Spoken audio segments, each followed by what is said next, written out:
We're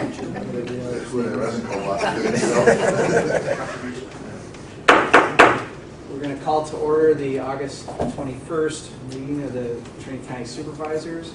Our first order of business is to report out on the August 7th meeting on the closed session, where direction was given to staff on the district attorney issue. All right, with that, we'll ask Supervisor Chadwick to do the pledge. I pledge allegiance to the flag of the United States of America and to the republic for which it stands, one nation, under God, indivisible, with liberty and justice for all.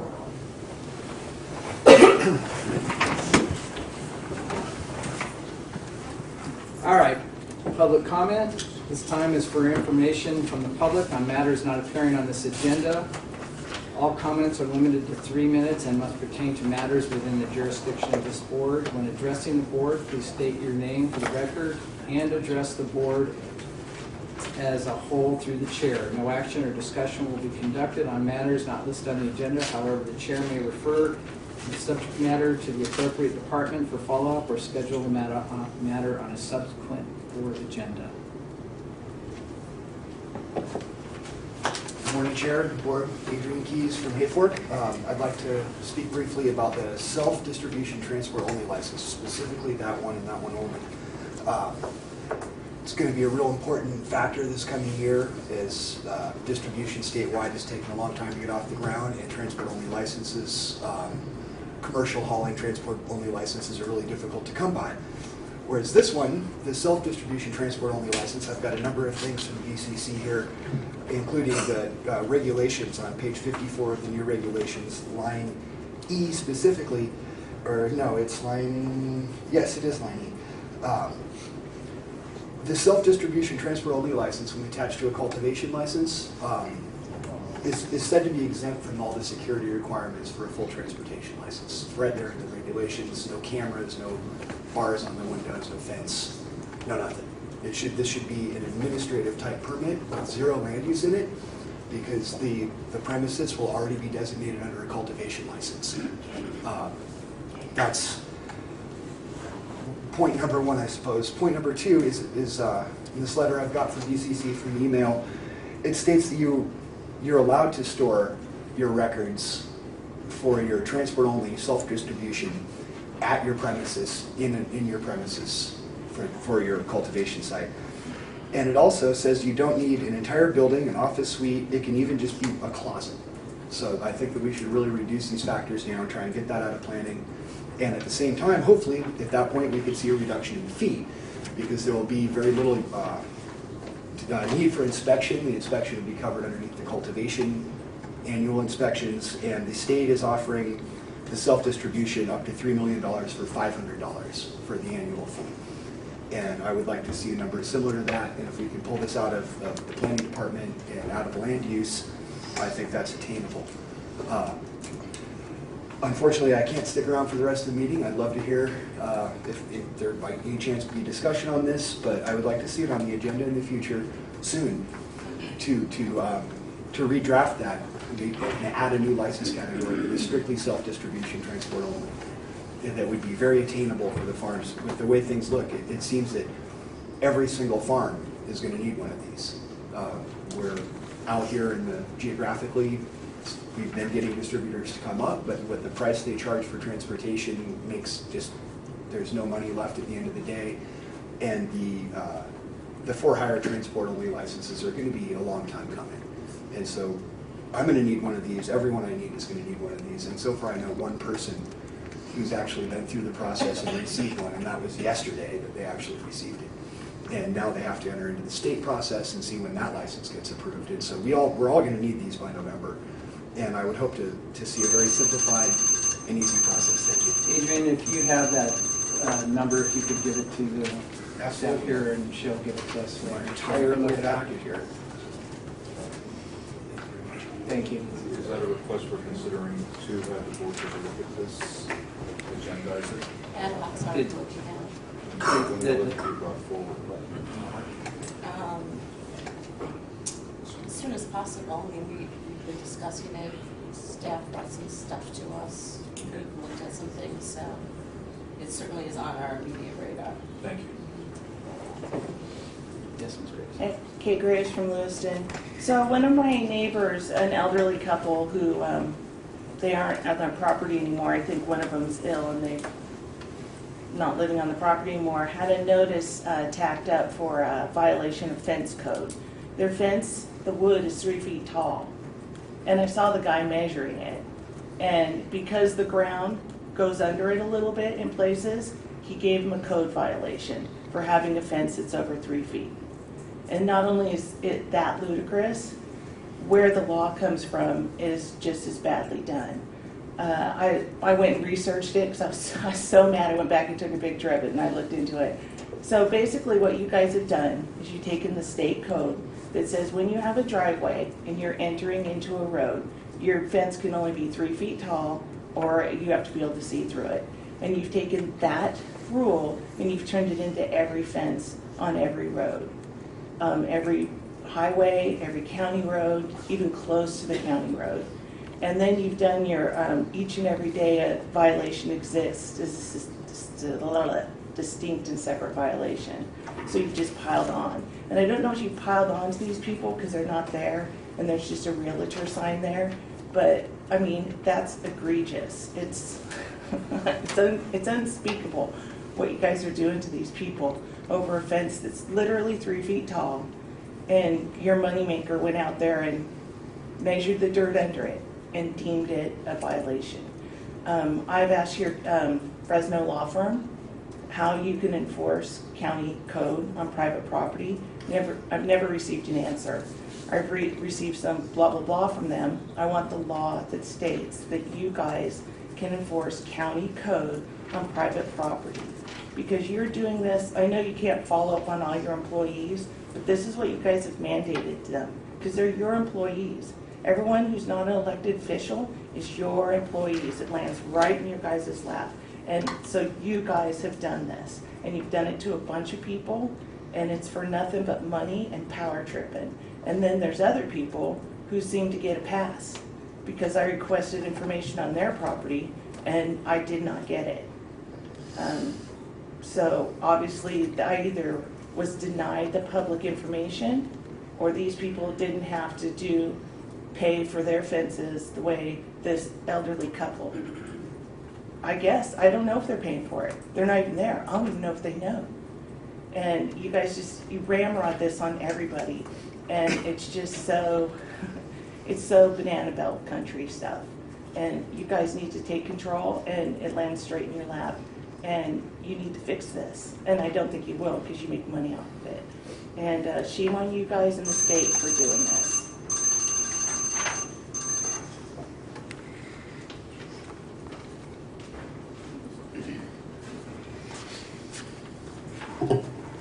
Jake Grossman, Crest Hayfork. Good morning, Chair, members of the board. As I understand it, the way our county is supposed to work is that the board considers policy issues that are then made into ordinances. Subordinate departments are supposed to administer and enforce the ordinances. Questions of interpretation are directed to the county council, and the CAO ensures compliance among the department heads. I wish that was how our planning department worked. Instead, we have a clerk, apparently, interpreting and developing policy with no oversight. No licensed grower has had a more challenging season than Jordan Davis, who was incorrectly rated weeks before his first harvest. How is it that he is also determined to be one of the only handful of licenses to get planning's latest invention, the temporary provisional license? Does that sound familiar from the ordinance? Probably not, because it's not in there. We have not even gotten to one legal harvest yet. How is a licensed grower supposed to afford all the ancillary conditions that are in no way related to state licensing requirements? And why was Jordan singled out? I know for a fact his operation is in the top echelon of licensed operations in the entire Emerald Triangle, not just this county. I've had the privilege of doing consulting work for a licensed distribution company that is unfortunately not local, and have had occasion to see numerous farms throughout Trinity, Humboldt, and Mendocino counties. The number in Trinity of state licensed farms that distributors are able to work with seems to hover around 100 farms. How is it that decoupling is suddenly an issue again? What was the point of all the time we put in on the subject over a year ago? When licensees get direction after participating in the process, attending board meetings, and reading the ordinances, we rely on what we're told and allocate our limited resources that way. When planning comes up with its own requirements and throws nothing but roadblocks in the path, the state is far more interested in actually helping applicants get into the licensing program and track and trace. How come our planning department takes our money to do the opposite? What's the real number of licensees that left the program this season versus new ones who joined? If I was a board member, I'd be pretty pissed off right now. After the countless hours we have all spent developing a local program, now see planning ensure that it never gets off the ground. I don't use this word very often, but this is malarkey. I Googled it. I want to see this succeed. I don't know that there's anybody in the county that wants to see this succeed more than I do. But what's going on is it's not working. It's not, I don't hold it against anybody on this board, but there's a massive disconnect between what's going on in this room and what's going on out in the field.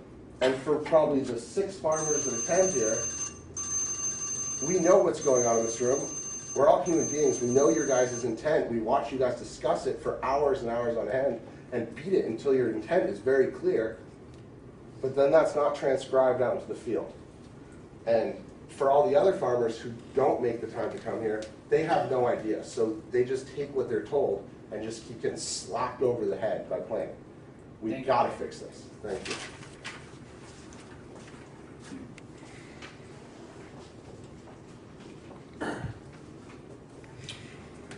Good morning, Supervisors. John Brower from Junction City, and 2 things I'd like to touch on briefly. One is the current crisis that our commercial cannabis program is in with the lack of transportation available to get product off of farms and to market. The state has come out and offered a distribution transport only and a self-distribution distributor license types. They've been working on this in Sacramento, trying to make it something that can actually function. And you guys passed a pretty good ordinance right in the first days of talk about these other license types. And I remember the day they passed, the ad hoc explaining to planning that there really is no land use nexus on self-distribution or transport only. It's basically a file cabinet and a place where your car is registered. And the planning department has done a mostly good job of trying to implement your ordinances, but they really overreached on these 2 license types and created this crazy checklist of other items. And so here we are a few months into the distribution ordinance. Planning has 1 distributor transport only licensee in the county. They're not operational yet. Another 3 or 4 that are up on deck. And we are truly in a crisis where licensed cultivators still can't move last year's product. And we're coming up on a new harvest cycle here in just a few weeks. So I was in Sacramento yesterday and lobbying for some other changes that I think will help Trinity folks. And I want everybody to understand that the state is very aware of this problem and they're taking action to address it. And they're softening the mandates on these 2 license types in particular, and encouraging counties to do the same and allow this supply chain to start moving right now. We need to take the brakes off and let it roll. So many of us have been in touch with planning lately. It's become a big issue.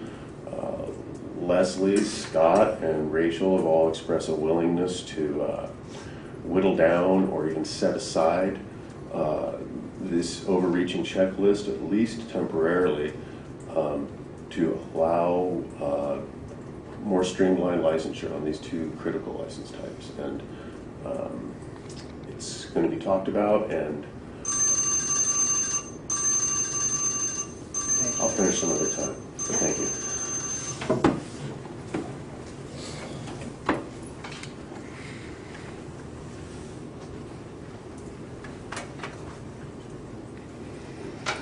Good morning. My name is Mike Rourke from Hayfork, and I'm here to address the board on your consideration today of Congressman Huffman's House Resolution 6596. Mike, we're going to have discussion on this. During that time? Yes, I'm going to have a public discussion. Thank you. Okay.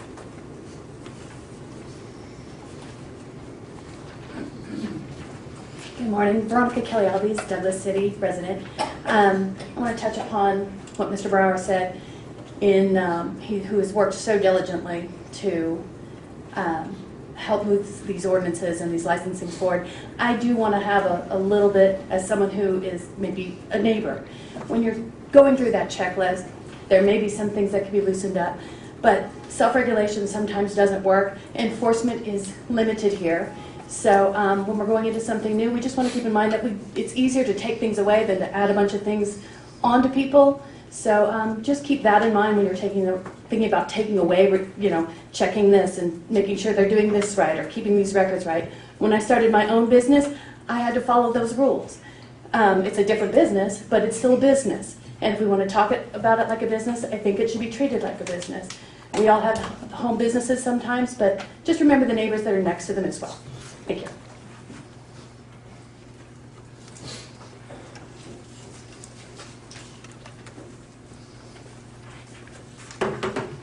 Morning, Mr. Chair, members of the board. I was going to talk about something else, but I guess there's a theme going, so I'll stick with it.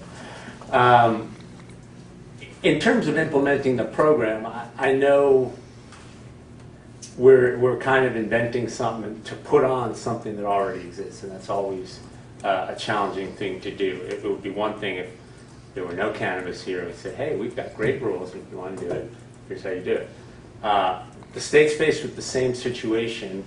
I actually had the opportunity to attend a few of the inspections that the state inspectors did. They're still in the heady days of, we want to get people into the program. Don't you guys know people not licensed yet? Get them in. And, the couple of us who were there were like, well, we've been saying that for a while now. I still think we want to see participation in this program, not only from people who maybe have not done it yet but still may, but certainly we want to keep the participation of the people who have already gone into the foray. And, granted, this is a legal business now, so it comes with all the requirements of legal business in California. There's a lot of them. I think everybody is getting for lack of a better term, sobering reality about what that means. Then there are also the unique regulations to cannabis, like we've discussed here many times. It's hard to run an agricultural business when you can't use water, for instance. That's a toughie. But we have to maneuver around this. So flexibility on the part of the county, I think the board has given direction for flexibility. It doesn't always translate down. I hope that it does continue. And a couple of people have mentioned the expense. The 2017 harvest, legally speaking, a company in California wasn't able to profit until January 1st of 2018. So we really haven't even gotten into our first legal full season harvest. That's coming up. So as these most of the moves require money. So it would be nice if we could at least see some, on the books money for a company to be able to spend to go forward. So anyway, I know it's probably best to not be all cannabis all the time, but so goes the day. Thank you.